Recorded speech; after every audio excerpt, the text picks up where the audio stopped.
I just want to thank Eddie very much for her very generous introduction, and I think it's a mutual admiration society we've got going here, because I've had the opportunity in a number of occasions from Darwin to Sydney to be on a similar speaking platform with people from the Clearinghouse, and I have been so impressed with the work that you've been doing here.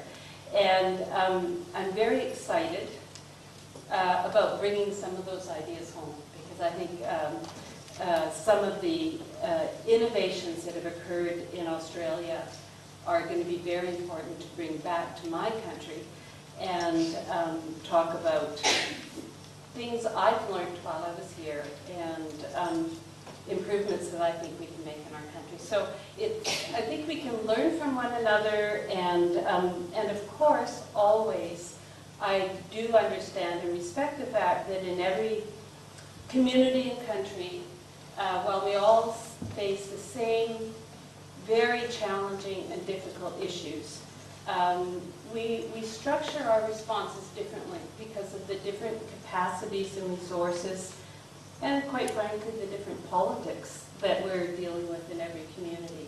So with that caveat, I just want to suggest that the data and the information I'm sharing today is a discussion point, and I fully appreciate that some of it may be applicable and some of it may not.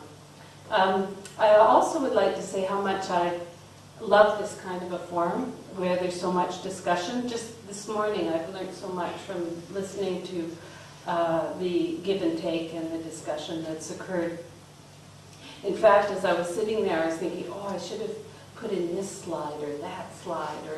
So what I'm going to do before I start some of the data about both policy and legislative changes that have occurred in Canada and some of the consequences of it, I thought I would start with identifying 3 stories. These are 3 cases that I knew quite well, not only because of my research, but because I'm a rather mouthy advocate, and so I'm always hanging around the justice system suggesting opportunities for change. And I think these stories will put in a very real and powerful personal way how important it is to make services accessible to women. And the 3 stories I want to talk about are the case of one woman whose life was saved because she did continually try to access services despite extraordinary barriers that she confronted. One woman who's murdered her husband as her only way of surviving, and she had never had any contact with any services. And although the neighbors all suspected, nobody ever intervened. And the 3rd story of a woman who died, was murdered by her husband, who then killed himself. And this is probably the kind of case that is most troubling and challenging for the people who work in the field, because she resisted and fought attempts to intervene and help her, and never fully appreciated the high level of risk that she was at. And that raises some very challenging questions, I think, to service providers about issues of agency. And when sometimes the system may have to intervene to save a life. So I'll tell you the first story about the life that was saved, and then as I go through the data, I'll talk about the other 2 stories. The first story involves an amazing woman who was in a relationship, a common law or de facto, as the term used here, in a relationship with a man in the city of Winnipeg, where I come from. And she had had 1 child before getting involved in this relationship. And she was in this relationship for 11 years and had 2 other children with her partner, her abusive partner. He was an extremely extremely violent and abusive person. He, and as you were talking about the relationship between sexual assault and lethality, I kept thinking about this case because he was extremely physically violent, but also extremely sexually sadistic. And I knew about this case because I've been collecting data in our family violence court since it opened. And so their case had been through our court 5 times. So 4 previous times, she had called the police or run to a shelter to try to escape her abusive partner. And he also abused his children, but particularly the son from the other relationship. He was very violent with that son. And what happened to her was, the police would come, she would run to a shelter, the police would take her to the shelter, and then he would always plead not guilty, and a trial would be set, and she would never show up. And then a year later, another terrible incident would occur, and these were very terrible. She was hospitalized numerous times. When you met her, you could see the scars on her body. The police would respond, they would arrest him, take her to the hospital or shelter, whatever the case may be, and he would plead not guilty, a trial would be set, and she would never show up. And this happened 4 times. The last incident, and I'll talk a bit about why she never showed up in a minute. The last incident was an interestingly minor event in her history of all of the assaults that had occurred. It was summertime. They'd gone to the store to get some ice cream bars that were on sale. And he was in the car, she ran in to get them, and they were all sold out. So she came back with something else. He was really irritated with her and really upset, punched her a couple of times, and then drove home. And now she had for years tried to escape this relationship. And so for whatever reasons on that day, her husband went back to the house and he was going to watch some sports event. And she said, "Oh, I'm just going to go pick up the kids in that playground. Can I have the keys to the car?" So he flipped her the keys to the car. She picked up the kids. She drove out of the city to another location and went into a shelter. Now, what we found out subsequently was that this man was very, very controlling, and every time she went into a shelter, he would send a sister and sister-in-law into the shelter to find her and tell her, if the children are with her, the threat was, if you testify, I will kill your parents. If the children weren't with her when she was in the hospital, the sisters or sister-in-laws would go into the hospital and say, if you testify, you'll never see your children again. So even though she continually sought out help, he always had ways of finding her through his network of family and issuing threats that she absolutely believed, because she knew from 13 years of abuse that he would do it.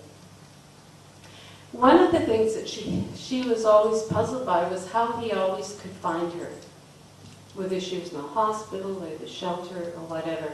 And the reason she eventually left the city and went to another city that was far removed from where her family lived was because she found out her husband was a police informant.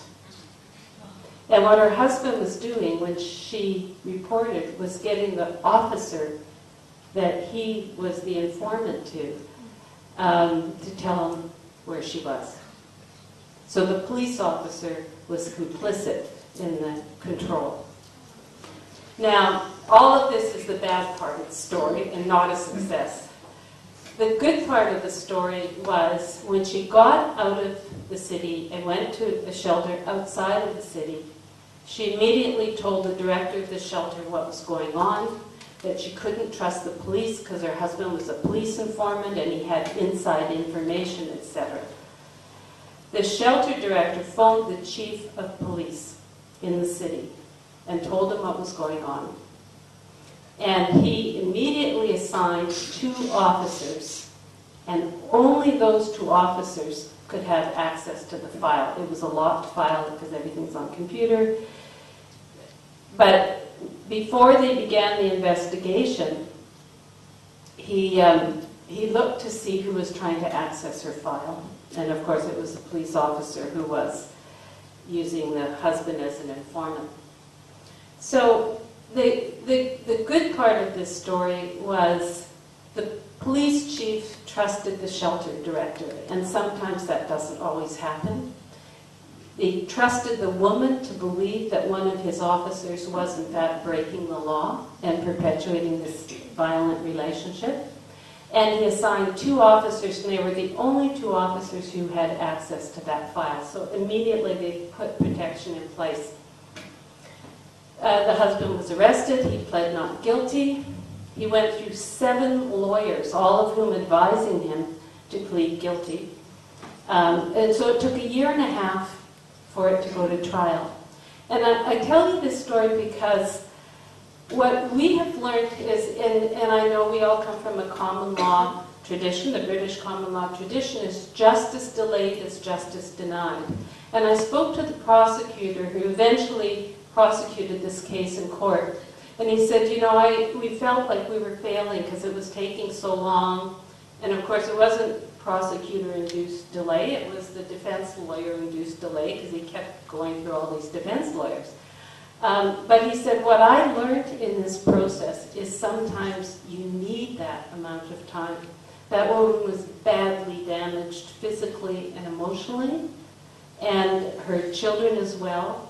And for her to come to court and be a strong witness, she needed 1.5 years of counseling and support to be able to get to that point. She was a fabulous witness. The police did an incredible job. He went to court with 43 charges, including 4 charges of obstructing justice because he had prevented her from testifying in those 4 previous cases. Now, just to add an interesting dynamic to this, the judge, it was a superior court, it was what we call Court of Queen's Bench case. It was a huge case. And I had known this judge because I've been hanging around the criminal justice system since 1983. I used to know her as a defense lawyer. And she was a defense lawyer in a very, very expensive law firm. And they would always send a woman in to defend perpetrators of domestic violence. And so I would see her in court all the time as a defense lawyer. So when this case came and I heard who the judge was, I thought, oh no, you know, it's not going to go well. Well, thank God this judge was a professional person. She was amazing. He was convicted. The wife and the eldest son gave testimony. They both testified, but they also gave an impact statement. And the opening comment on her victim impact statement was, his sentence is my freedom. And I'm pleased to say he was sentenced to 25 years in jail.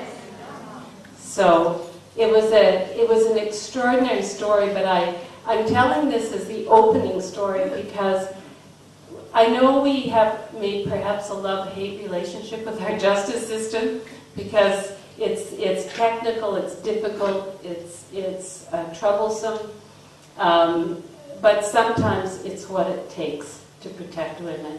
And so what I'd like to talk about now are a whole series of changes that have occurred in Canada over 2 decades or so to try to make both the justice system and the social services system more accessible to women.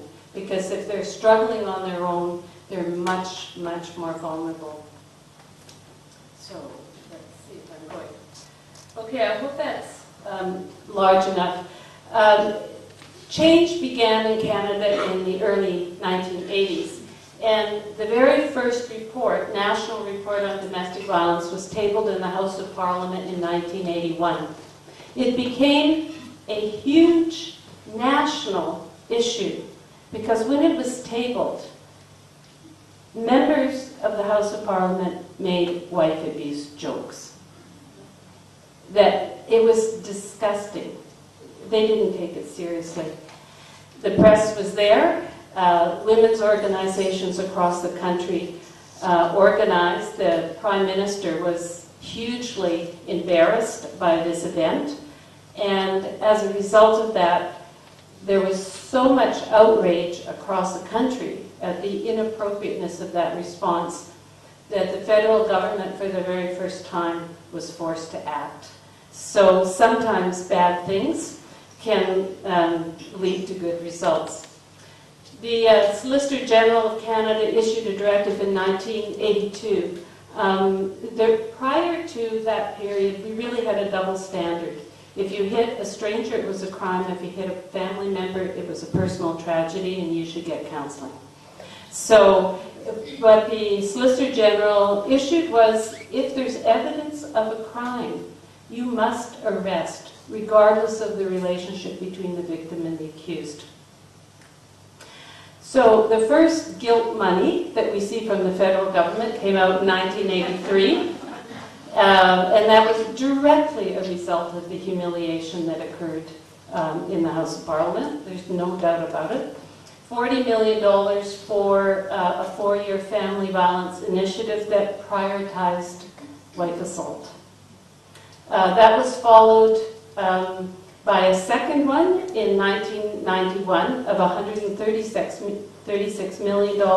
And this was extremely important because a significant portion of this money was highlighted to build shelters for Aboriginal women on or near reserves out in the rural area. And that was the first time we'd seen money for Aboriginal communities.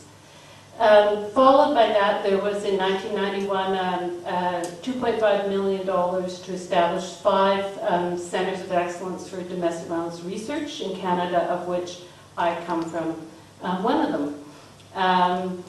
And then in 1993, there was the first national study done on violence against women by Statistics Canada. And this was really important because prior to that time, focusing on violence against women was just not something that our, major statistical census body did. And so it was very, very important, and those studies have been replicated over time, about every 5 or 6 years. Then there was a Canadian panel that was formed, an all-party panel that went around the country, holding hearings to find out about, from input from experiential women and service providers about the issue of domestic violence, and they paneled their report in 1993. The third Family Violence Initiative, $7 million in 1996. You see, as they get further away from embarrassment, the money gets smaller. So it's probably time to have a very major embarrassing circumstance again. And finally, and this is really important, in 1997, $350 million for a national healing fund. Now this is specifically for Aboriginal people who are the victims of our stolen generation, the legacy of residential schools. But what is very important about this is one of the terrible legacies is the violence within families, and a significant portion of this money has been used to assist families dealing with domestic violence. In addition to those policy changes, we had criminal code amendments that I think were very important to allow cases to come to court in a much more equitable way. In 1983, spousal rape was established as a criminal offense. In 1990, the Supreme Court of Canada established the battered woman defense. This is extremely important, and this takes us to our second story, if I may tell it to you now. The battered woman's defense has had mixed reviews, I think, by some feminist organizations. There's been a lot of concern about psychopathologizing women. The Supreme Court judge who wrote this decision was a fabulous feminist called Bertha Wilson, and she wrote it in a way that I think was very careful not to psychopathologize women and to ensure that this was a defense option, a legitimate defense option in a case of a homicide where a battered woman killed her partner. So my second story involves a woman who lived in a town outside of Winnipeg called Brandon. And this is a military town. There's a huge army base just outside of Brandon. And her husband was in the army, and her husband was a firearms instructor. So needless to say, his house was filled with firearms. She had been in an abusive relationship for most of their marriage. They had 2 children. He was, in addition to being physically violent, unbelievably emotionally manipulative. He had developed a relationship with a new woman. He wanted her to die, but he wanted her to die in such a way that he could get the insurance on her to establish his new relationship. So he began this campaign of telling this woman that she was terrible, she was a bad mother, she was destructive, that she had to kill herself. Furthermore, she had to kill herself in a way that would look like an accident so he could collect the insurance money. Twice he sent her out in a car and said, you go as fast as you can and you head for a tree and that's it. And twice she went out with that intention. And she could, in the last minute, she couldn't do it. Of course, she didn't want to die. She didn't want to leave her children with him. And so every time she came back, of course, she was very badly beaten. And he said, you know, the next time you do it or else. So on the event that provoked the murder, he had gone out and he gave her a rifle. At this point he was desperate and he just wanted her dead. That was his feeling. He said, if you are not dead when I come home, I will kill the children in front of you. So, and left her with a loaded rifle. And she sat there for hours, not knowing what to do, just like paralyzed. But she couldn't kill herself. And she sat in that chair in her bedroom, the kids in the other rooms in the house. And he came home, and she shot him, killed him, one shot. And so it went to trial. And actually I was kind of surprised it went to trial because I thought the prosecutor should simply stay the charges on the grounds of the Lavallee decision, which is the famous decision. But it did go to trial. And in a sense, while it was a horrible experience for the mother and the family, the children, it was an incredibly educated experience for the population. Because what you had was testimony after testimony after testimony of fellow people in the military, neighbors, all saying, well, we suspected something, but we never knew. And making people realize if you suspect something, you have to do something. Because in any case, she was acquitted. So this piece of this Supreme Court decision is incredibly valuable. There have been dozens and dozens of women across Canada who have been acquitted when they felt that their only option to survive was to kill their offender. In 1993, we introduced the stalking legislation, which is called the criminal harassment. In Canada, we have federal legislation, so the criminal code is the same across all the provinces. And in 1995, they eliminated intoxication as a defense in sexual assault and battery. And then finally in 1996, there was amendments to the sentencing principles. And one of the important clauses was abuse of a spouse or child should be deemed, or a person in trust, should be deemed as an aggravating circumstance. However, interestingly enough, and I'll talk a bit about how these two clauses in the same act put people in a real dilemma. At the same time, we had a clause saying that the sanction of imprisonment should be a last resort, particularly in the case of Aboriginal offenders. Now, the first story I told you, where the gentleman went to jail for 25 years, he was an Aboriginal, it was an Aboriginal family. So you have this, on the one hand, domestic assault is an aggravating factor.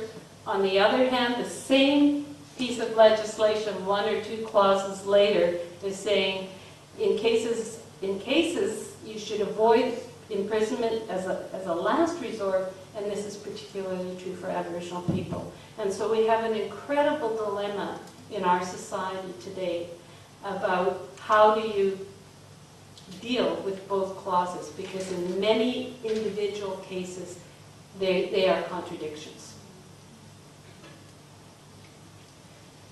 In my own province, what happened was the province had to then issue a directive to charge in cases of domestic violence, so again, to end the double standard. Right after that, the province created a domestic violence prevention branch. In 1986, the Women's Advocacy Program was created, and it was created because we knew that prosecutors encountered victims often as an incredible source of frustration because the victims were so ambivalent and reluctant. And so we didn't want the victims to be subject to the prosecutor's frustration. So by having an advocate who was there to speak to the needs of the victim, they could be the go-between between the prosecutor and the victim when there was reluctance about proceeding. In 1990, the Specialized Family Violence Court was created in Winnipeg, and I'm happy to say we're the first in Canada. And now we have 7 jurisdictions that have specialized courts, and we have 65 different domestic violence courts across the country.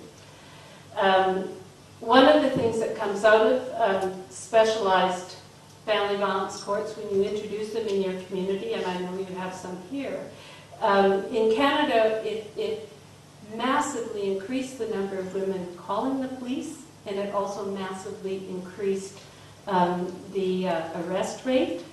And most importantly, it radically transformed sentencing. Because I've been around since 1983, I used to sit in court and I'd collect the data then. And I knew that prior to specialization, the most frequent disposition for a convicted offender of a domestic assault was conditional discharge. That's no punishment, no treatment, no criminal record. Basically, you did it, it was wrong, no consequences. The second most frequent disposition was probation. Right after they brought in the specialized court, the most frequent disposition was 2 years probation and court-mandated treatment, and the second most frequent disposition for repeat offenders was incarceration. So the message changed radically from the bench, from not treating it as a serious offense to treating it as an extremely serious offense, which resulted in the need for a specialized corrections program. Because prior to the specialized court, I checked, and in Winnipeg we had 80 domestic violence offenders on the probation's list. The year they brought in the specialized court, we had 800.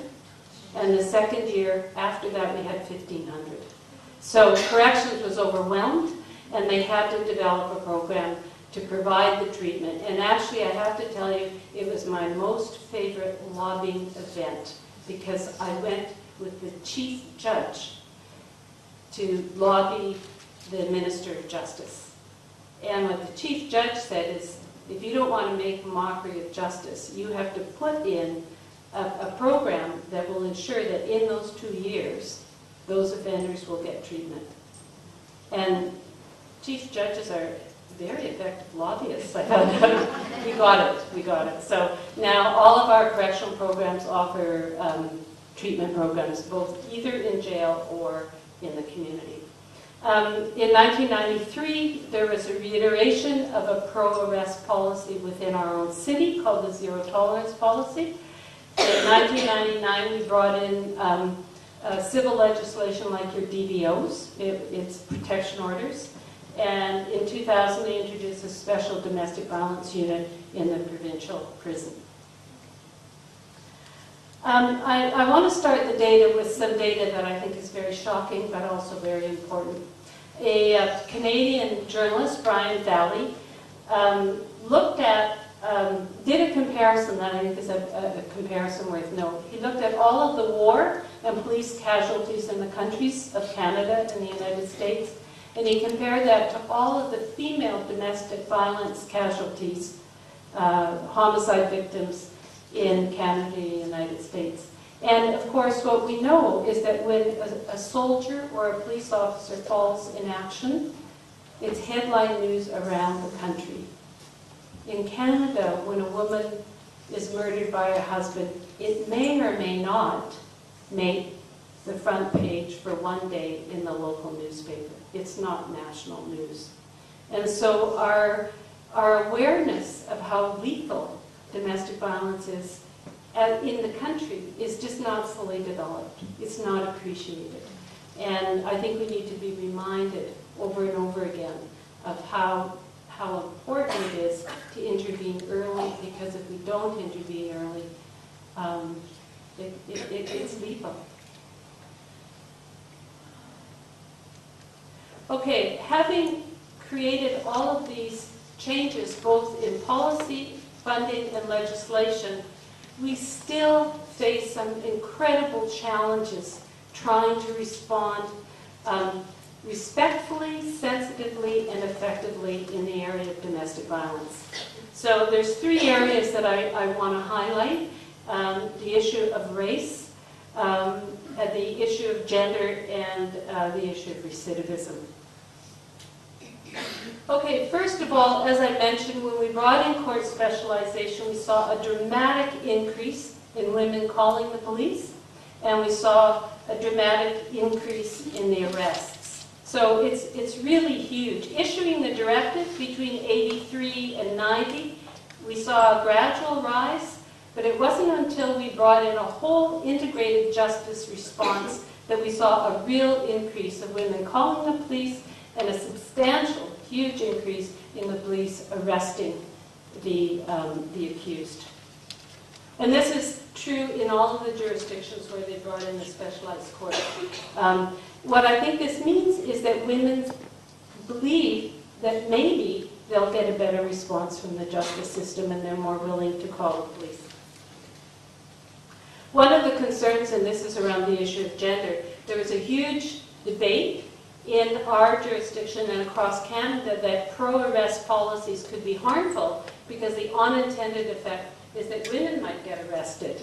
And so we collected data before and after the zero tolerance policy. The zero tolerance policy was introduced on that second line in July of 1993. And so we knew that we had a baseline count that in 94% of the incidents that police responded to prior to that very aggressive zero tolerance policy, a single accused was arrested, and in 6% they arrested both the husband and the wife. And what we saw over time is that rose to an incident of 9% of the cases would the police respond with a dual arrest. Now, dual arrests are a prosecutor's idea of hell, because of course What the husband and wife agree is that I won't testify against you if you don't testify against me, and there's the chances of getting any kind of conviction are minimal. Plus, it's a woman's advocate's version of hell, because a woman calls for help, and what happens? She gets arrested because he accuses her of having hit him too. So we lobbied the police department about introducing the primary aggressor training in the school and the police school, and also for active in-service officers. And we lobbied and we lobbied and we lobbied, and we were assured it was happening, but we saw that the rate of dual arrests was not changing very much. And then you'll notice suddenly in 2002 it starts to go down. So what happened? Well, a woman who was arrested in a dual arrest case sued the city, and she won. And overnight, the primary aggressor policy was implemented with great stringency. And what we find is that today, the dual arrest incident is half what it was prior to the zero tolerance policy. So advocates have to be aggressive about these rights, and sometimes you have to hit people where it hurts. And of course the city, it hurt them because there was a financial settlement. Okay, what do we know about the people who were arrested? What we found is these are 37,000 cases, so that tells you how busy the courts are. That's over that period of time.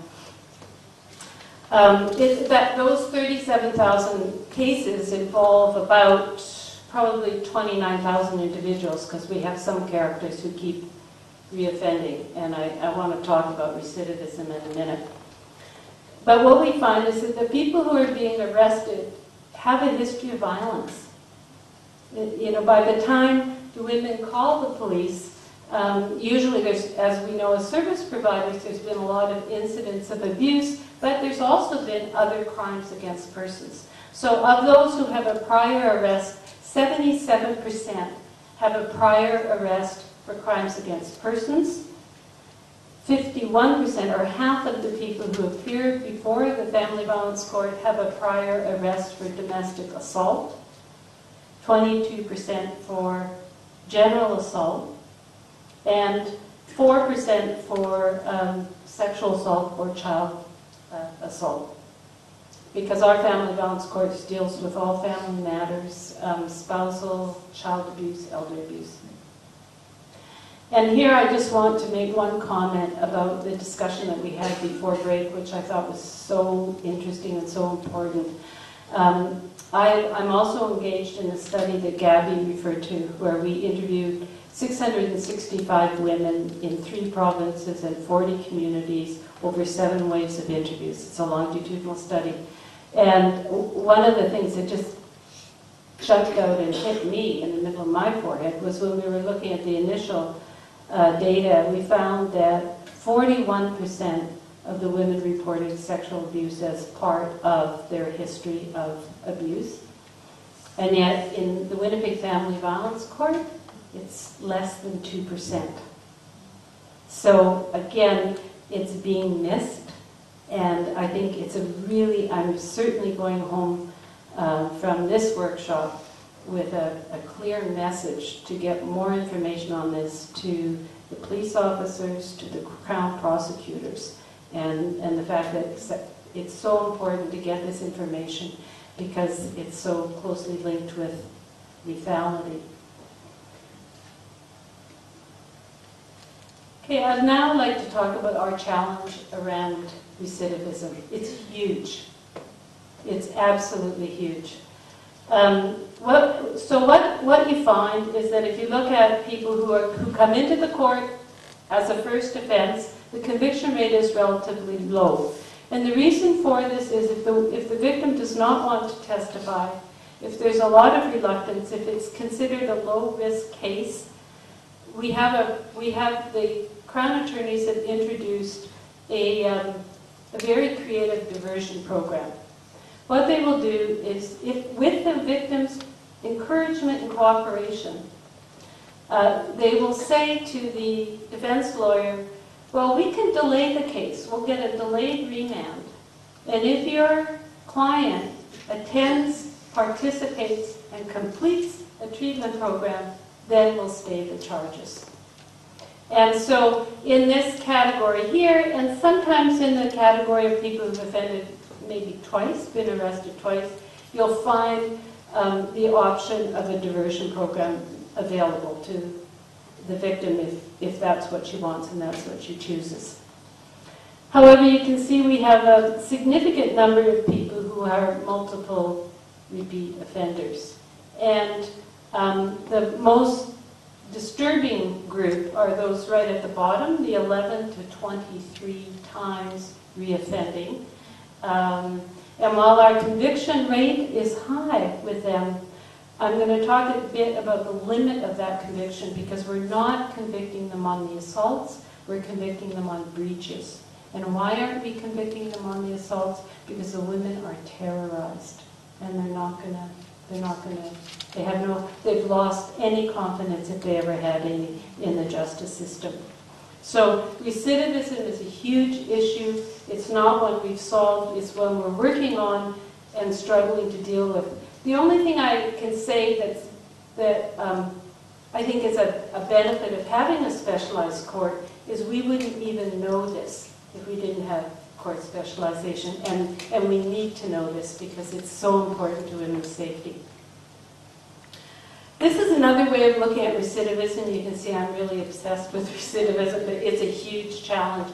We looked at what happened, who recidivated by their court outcome. And I'm very sorry, last night when I was reviewing this stuff, I suddenly realized the number there, somehow it didn't get in there. So that's 1,150 individuals who pled guilty, which is the most frequent disposition in our court. And what you find is about a third of those individuals will commit another assault. And on top of that, 17% will breach their court orders, because if they've been convicted, they'll usually have a no contact, no communication as part of the probation order. So we have a recidivism rate of 51%. For those who have a guilty verdict, so they've been pleading not guilty the whole time, these are your serious deniers of responsibility, their recidivism rate is higher for other offenses, also quite high for breaches, and it's the highest category, it's 56%. The diversion are the cases that I talked to you about where there's a delayed remand and counseling. That has the lowest recidivism rate.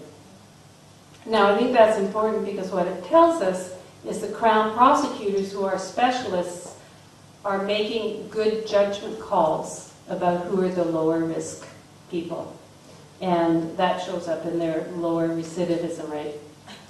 And then for those who were acquitted, dismissed, or discharged, again, we find a high recidivism rate in between 29 and 39%.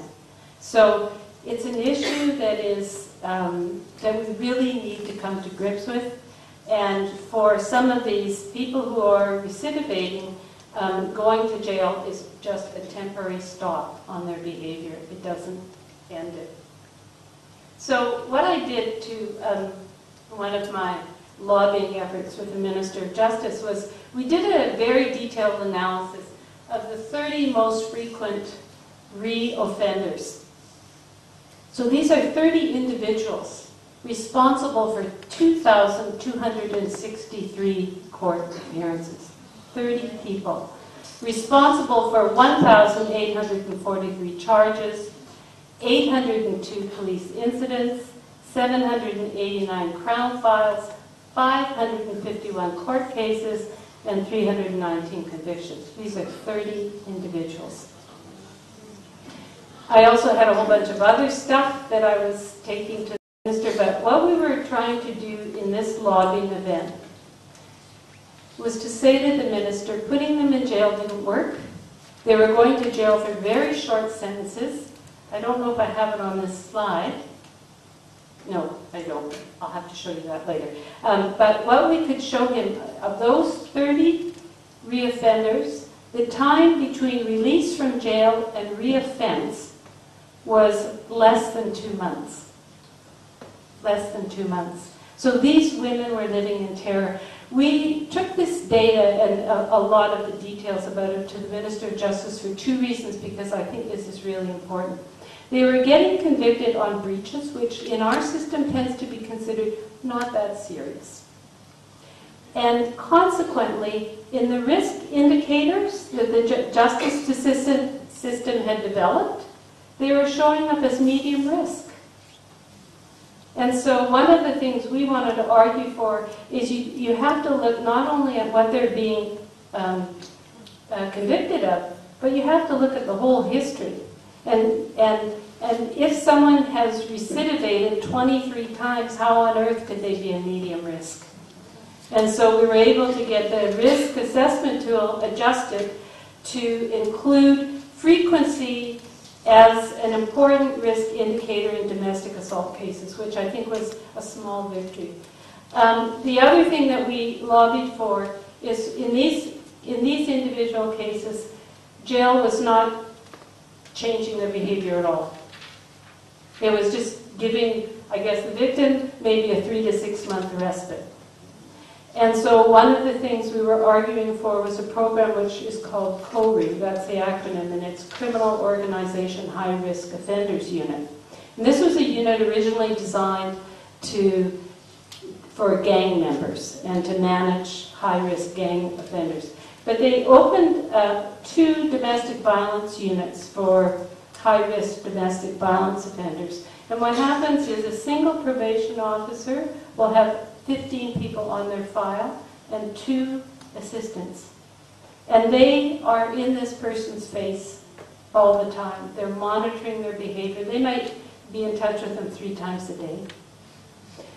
But in addition to this very intensive monitoring, they create a very intensive case management so that they're dealing with all of the issues. They're dealing with the probation officer, they're dealing with housing, they're dealing with social assistance, they're dealing with a whole series of factors that these individuals who are very high risk and very dysfunctional, drug and alcohol treatment, the whole gamut of things, to try to not only be in this person's face all the time and monitoring what they're doing, but trying to figure out what they can do to get this person more stabilized and less dysfunctional.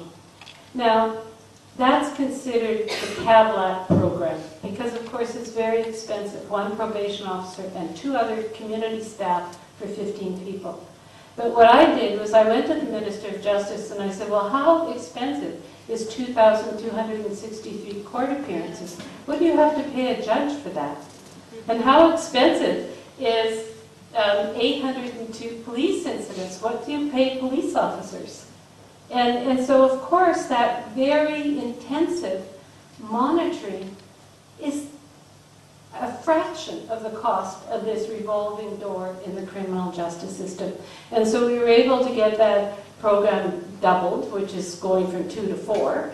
But it's a beginning of trying to pursue more effective strategies for dealing with these very, very committed recidivists, and it's a real struggle. Okay, the last thing I want to talk about are the predictors of incarceration. One thing that is very different in Canada than in Australia, well, first I'll talk about the similarity. Our Aboriginal population are much more vulnerable to domestic violence. Their rates are much higher than in the non-Aboriginal population. The difference is, in Canada, Aboriginal women call the police much more than non-Aboriginal women, whereas I understand in Australia there's a lot of resistance to engage the police among Aboriginal populations. So Aboriginal women in Canada are 3 times more likely than a non-Aboriginal woman to be abused, and they're much more frequently likely to call the police. So here are are the predictors of incarceration? Because I know incarceration is a really volatile issue among our Aboriginal communities. The most frequent predictor, we did a regression analysis, and if I showed you the numbers, it looks like a dog's breakfast. But what it does tell us is whether it increases the likelihood of being incarcerated, controlling all other variables. So if we control all the variables and look at domestic prior record, we find that that increases the likelihood of imprisonment by 6.8 times. They're almost 7 times more likely to be imprisoned if they have a prior record.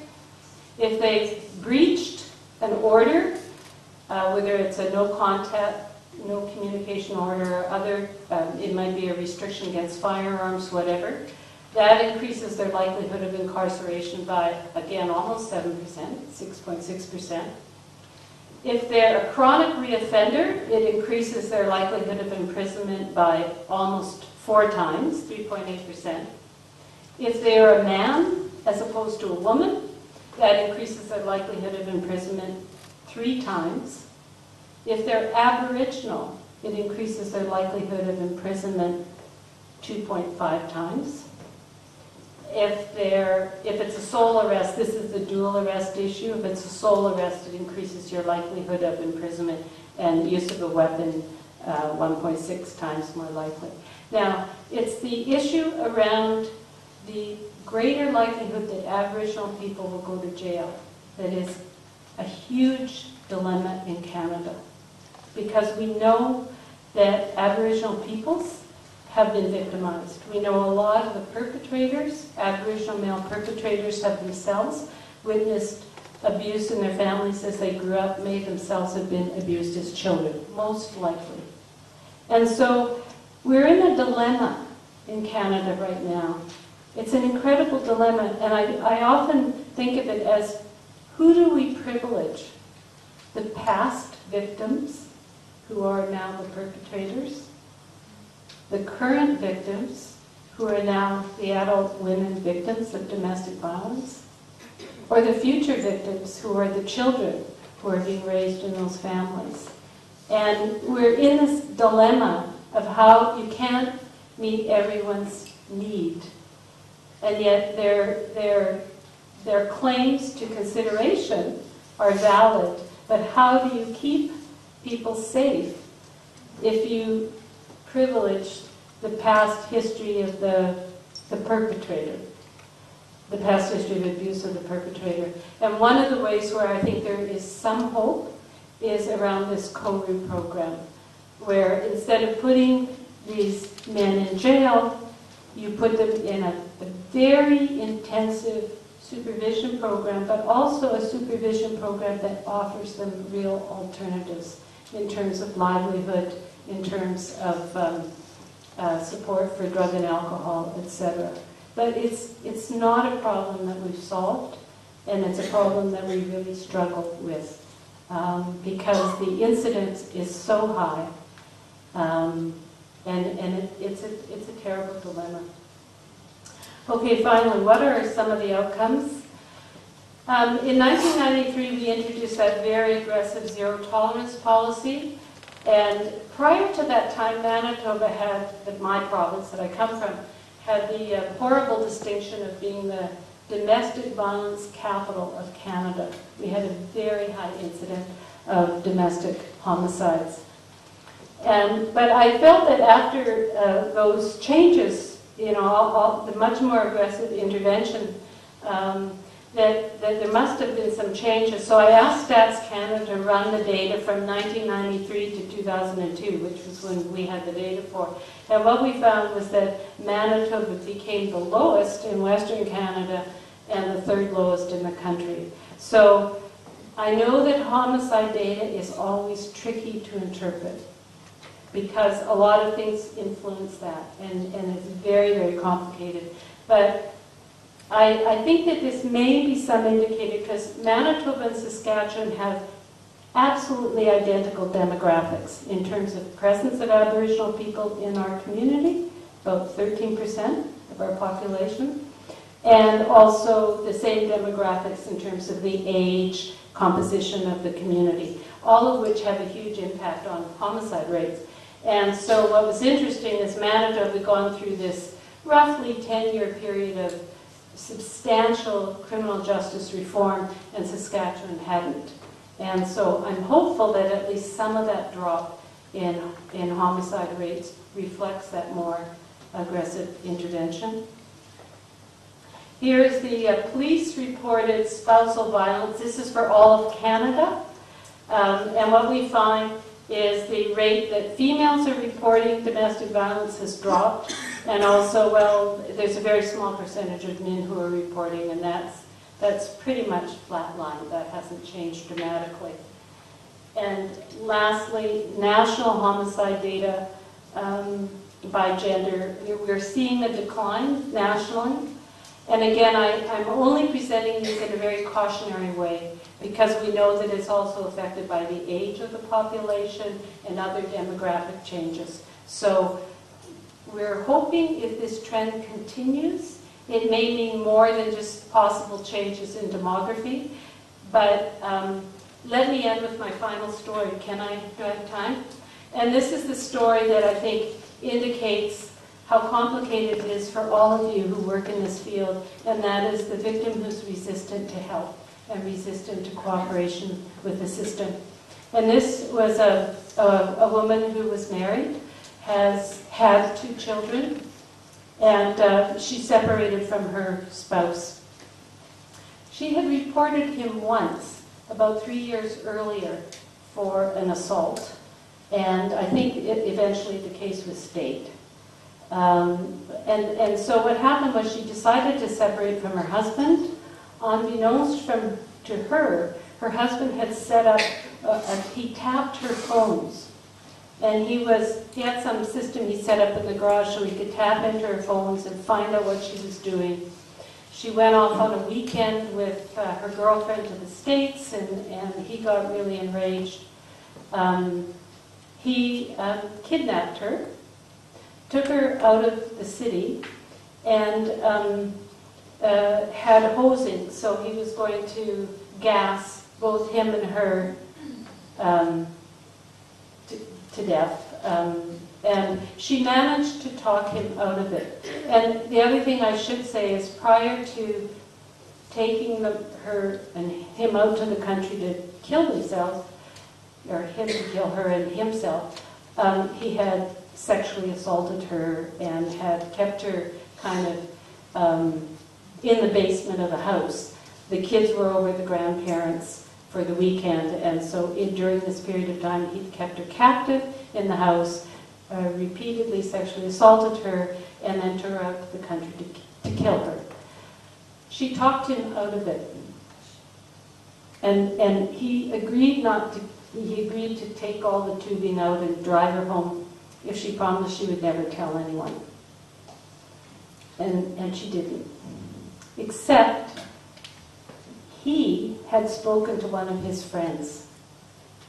And that male friend had talked to the wife and said, look, this is really dangerous, you have to tell someone. You've got to tell someone. She ended up, as they were going through divorce, she told the family law lawyer what happened, except she didn't report the sexual assault, but she did report the attempted murder.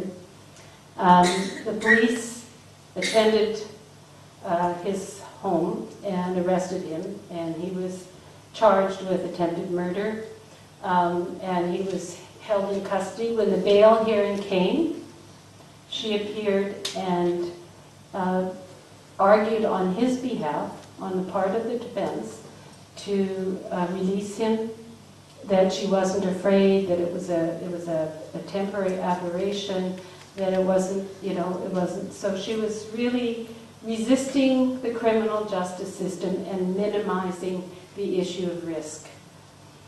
And so he was let out on bail.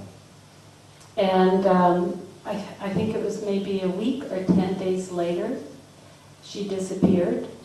And there was a all points bulletin, do you have that in Australia? All across Canada, They had his car and his license and, you know, an all points bulletin. If anybody saw them, you know, to immediately get in touch with the police.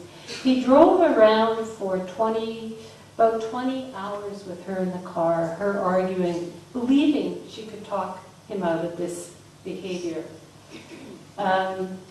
They stopped at his mother's house, and she went into the washroom where, you know, presumably she could have locked herself and stayed there, but again, she did not recognize her risk level. The mother told the husband, look, the police are looking for you, you've got to report in, you've got to, you know, you have to do this. And so both the husband and wife left the house, and they found them both dead in a field the next morning. He'd driven her out into a field and attached the gas, and they both died of carbon monoxide poisoning. And so this is so tragically familiar of women and related family members who could have somehow, maybe intervened. You don't know what was, but they were not. They couldn't believe that he would do it. Even though she'd been through the complete dress rehearsal for her murder, she couldn't believe he would ever do it. And so it raises another challenge and dilemma, I think, for people working in the field. It is important to respect women, and it is important to give them agency in the process. But there are times when you're in crisis where you can't recognize your own risk. You're just involved in that day-to-day survival. And so, while that's a very, very sad note to end on, I think it's a reminder to all of us that it's absolutely critical to make those services, both the criminal justice and the social services, as available as possible. But to also understand that sometimes, even with that availability, people are not going to fully appreciate the level of risk they're at. And sometimes service providers have to take risks and make decisions that are very hard, but may ultimately save lives. Thank you very much.